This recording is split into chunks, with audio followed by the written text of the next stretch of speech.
the prophet of Allah ያለ መልእክተኛ እንደዚህ ብሎ ጠይቋቸው water is brought for you from the well of Buddha ውሃ ከዌል ኦፍ ቡዳ ይመጣሉታል። ስለ ዌል ኦፍ ቡዳ እያብራራ ነው።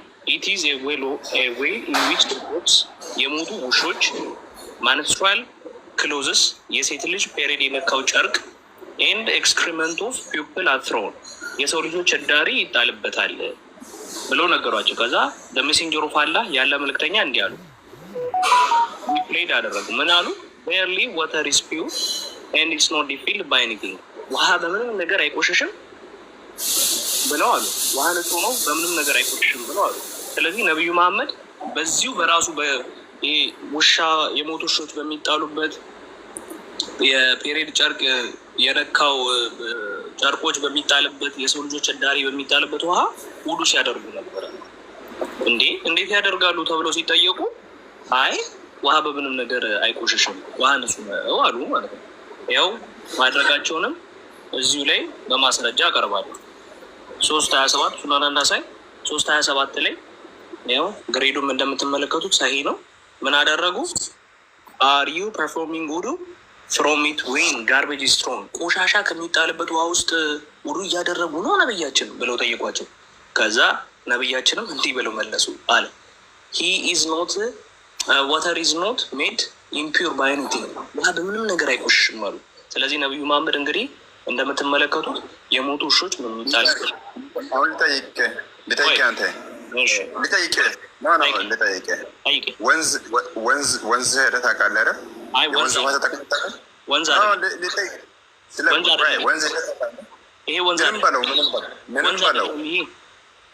ወንዝ አይደለም። ይሄ ምንም በለው ገንዳ ነው። 1 ሜትር በ3 ሜትር የሆነ ገንዳ ነው። ታዲያ ይሄን ተንተርሰህ ነው እንደ ሽንት ቤት ገብታችሁ ዱዓ አድርጋችሁ ሳቢ ስትል ነበር። ይሄ ውሃ ቆሽሿል አልቆሸሸም? አንተ ምን አሉ? ስለ ውሃ ከበራሩ በኋላ ምን አሉ? ቆይ ይሄ ውሃ ቆሽሿል አልቆሸሸም? ይኸውልህ የውሃ ሲያልበት ቆይ ስማኝ፣ አዳምጠኝ፣ ተረጋጋና ይሄ ውሃ ቆሽሿል ወይስ አልቆሸሸም? የሞቱ ውሾች በሚጣልበት የሴት ልጅ ፔሬድ የነካው ጨርቅ የሚጣልባት የሰዎች እዳሪ የሚጣልበት ውሃ የቆሸሸ ነው ወይስ ንጹህ ነው? አንተ ቤትን ከፍተህ አይደለም እንዲህ ልናወራ ገብተን አንድ አንዳት ቃል እናውጣ ብለህ አልሰጣም። አሁን ቤታችን ነፃነት ተሰጥቶክ እያወራህ ሐምዛ ቆይ ሐዲሱን ያመጣበትኝ ንገር። ይኸው ሱናን አቢ ዳውድ 67 ላይ የሚገኝ ሐዲስ ነው። ግሬዱም እንደምትመለከተው ሰሂ ነው። ይኸው እያንዳንዱ ነገራችን በመረጃ ነው። ይሄ ውሃ 1 ሜትር በ3 ሜትር ነው። ስለዚህ እዚህ ውሃ ውስጥ ደግሞ ምን ይጣላል? የሞቱ ውሾች ይጣሉ። ቤታችን ነፃነት ተሰጥቶ እያወራህ ነው። ስማ ጥሩ እሺ፣ እንዳንተ አይደለንም እኛ ሰው ነን። ለማስረዳት አይደል እኛ የምንበሽቅ መስሎክ ነው። አንተ ቀን ያንን ሁላ ስታደርግ ነበረው። መቼም አንበሽቅም። ፕሊስ በእናትህ ወደ መረጃ ደግሞ ሚዲያ የሚጠቀሙኝ እንደናንተ አይደለም። አንተ ይሄ ውሃ ቆሻሻ ነው ብሎ ግልጽ ትንሳለን። ጥሩ እሺ፣ በጣም አመሰግናለሁ። እንግዲህ ቆሻሻ እንደሚወገድ ደግሞ ነግረዋለሁ። የውሃ ብዛት ምን ያህል እንደሆነ ጥልቀት ምን ያህል ሜትር ብለህ ሳይቀር ተብራርቷል። እዛ ጋር የውሃ ብዛት ደግሞ ያንን ቆሻሻ ያስወግዳል የሚለውን ማብራሪያ ሰጥተዋል በበቂ ደረጃ። አንተ በዚህ ተንተርሰህ ጠይቀሃል። ወንዝ ላይ ነው ስማኝ፣ ወንዝ ላይ ብዙ ነገር ይጣላል። አንተ ትጠቀማለህ አይደል እንዴ? ይሄ ወንዝ አይደለም ማለት ነው። ወንዝ አይደለም፣ ይሄ ገንዳ ነው። ገባ? የውሃ ብዛት ኦኬ። ሜትር ስንት ሜትር ነው የውሃ ብዛት? ጥልቀቱ 1 ሜትር ነው። ስፋቱ ደግሞ ወደ ጎን 3 ሜትር ነው። 3 ሜትር ሰው ማብራሪያ ስጡ። ይሄንን ኮፒ አርግታ ወደ አማርኛ ቀይረው ውስጥ እሺ፣ እቀይረዋለሁ፣ ችግር የለውም። ከዛ እዚህ ውስጥ የሚጣለው ምንድን ነው?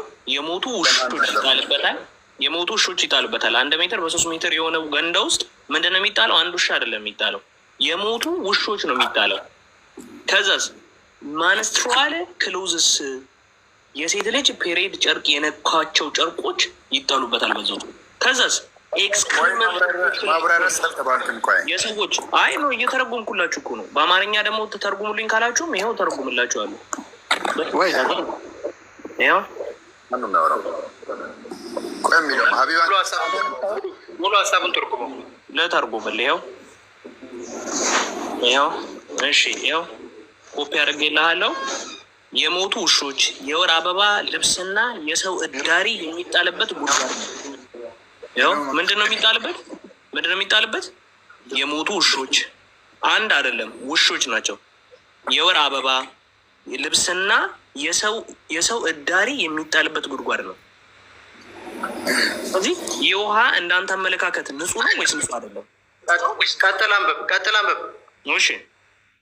ከዛ ያለ መልእክተኛ ሰለላሁ ዐለይሂ ወሰለም እንዲህ አሉ። ምን አሉ? ውሃ ንጹህ ነው፣ በምንም ነገር አይረክስም አሉ። አሁን እዚህ ውስጥ ያላችሁ ሙስሊም በየትኛው አይምሯችሁ ነው ይሄ ውሃ ንጹህ ነው? ቆርጣ አላመጣም። ሙሉ ሀሳቡ ነው ትራንስሌት ያደረገው።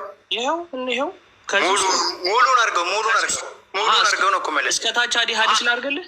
ከዚህ በኋላ አቡ ዳውድ ያለውን ነው የሚቀጥለው እኮ። ሙሉን አድርገው ቆርጣው ነው አይተዋላ።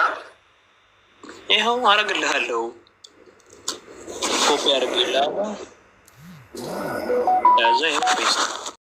እንመልከት። ርዕሱን አንዴ ከፍ ታደርጊዋለሽ እንትን ስለሚከልልብን ዲቦራ አንዴ ይህን ጨርሱና በዚህ ርዕስ ላይ እንድታወሩ ቤቱ ርዕስ ይሄ ነበረ። ችግር የለውም። ሰዎቹ ያላ ነብይን እንደዚህ ያሉ ሲጠይቁ ሰሟቸው። ውሃ ከቡዳ ጉድጓድ ይመጣላቸዋል፣ የሞቱ ውሾች፣ የወር አበባ ልብስና የሰው እዳሪ የሚጣልበት ጉድጓድ ነው ያላ መልእክተኛ እንዲህ ሲሉ መለሱ። ውሃ ንጹህ ነው፣ በምንም ነገር አይረክስም አሉ። ከዛ አቡ ዳውድ ቁጠይባን ሰማቸው። አልሰኢድ እንዲህ አለ፣ እንዲህ በል የቡዳ ጉድጓድ ኃላፊ የሆነውን ሰው ስለ ጉድጓዱ ጥልቀት ጠየቁት። እርሱም መለሰ፣ ውሃው ቢበዛ ለአቅመ አዳም ይደርሳል። አቅመ አዳም እዚህ ከብልት በላይ ያለው ጸጉር ጋር ይደርሳል። ከዚያም ጠየቁት፣ ደረጃው ሲወርድ የት ይደርሳል? እርሱም መልሶ ከግል የሰውነት ክፍል በታች። እሱ ምንድን ነው? ከብልት በታች ያለው ጋር ይደርሳል ሲወርድ ውሃው። አቡ ዳውድ እንዲህ አለ፣ የቡዳ ጉድጓድ ስፋት በላዩ የዘረጋውበት በአንሶላ ለካው፣ በእጅም ለካውት። ወርዱ 6 ክንድ ነበረ። 6 ክንድ ማለት 3 ሜትር ማለት ነው።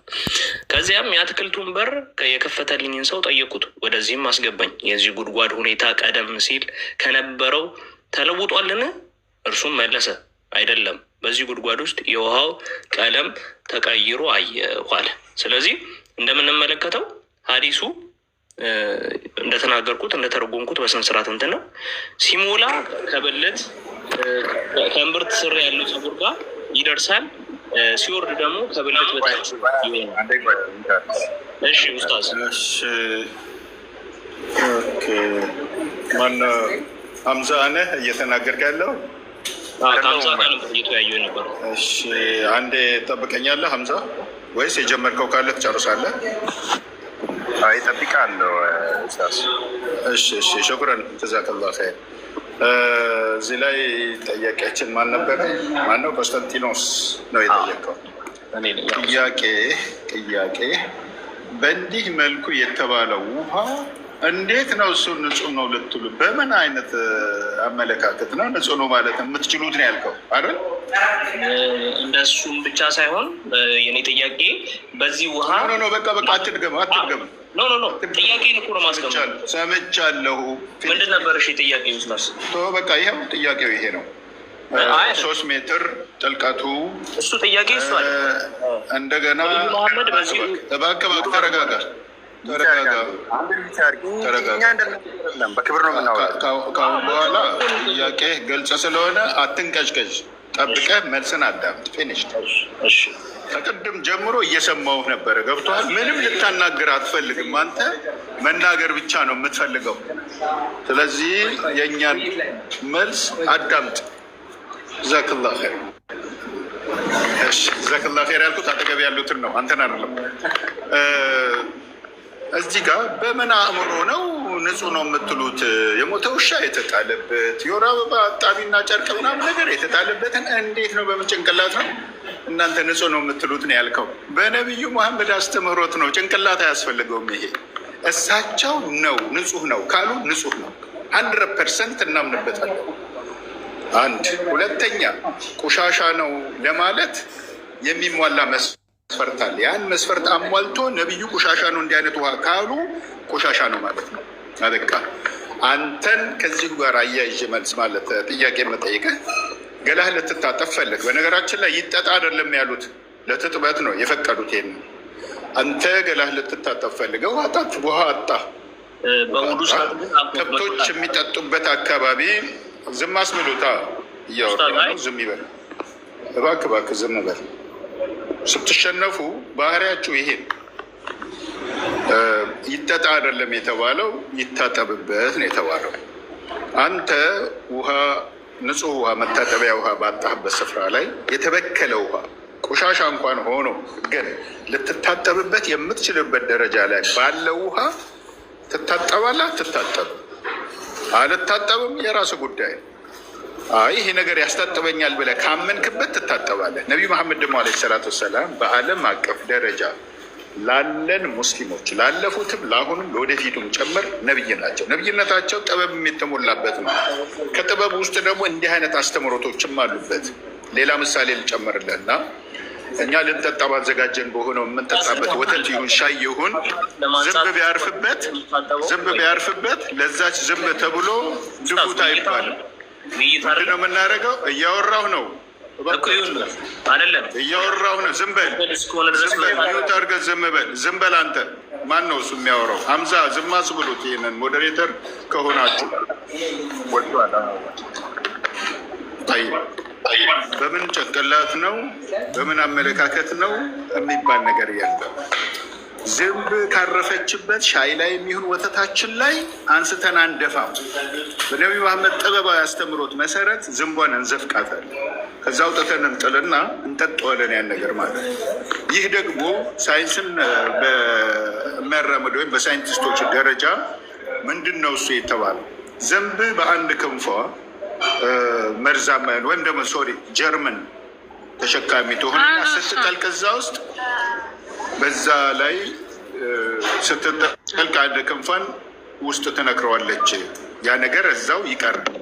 ሁለተኛው ክንፏ ላይ ደግሞ አርካሹን ነው የምትይዘውና ስትሰምጥ ያንን ነገር ያረክሰዋል።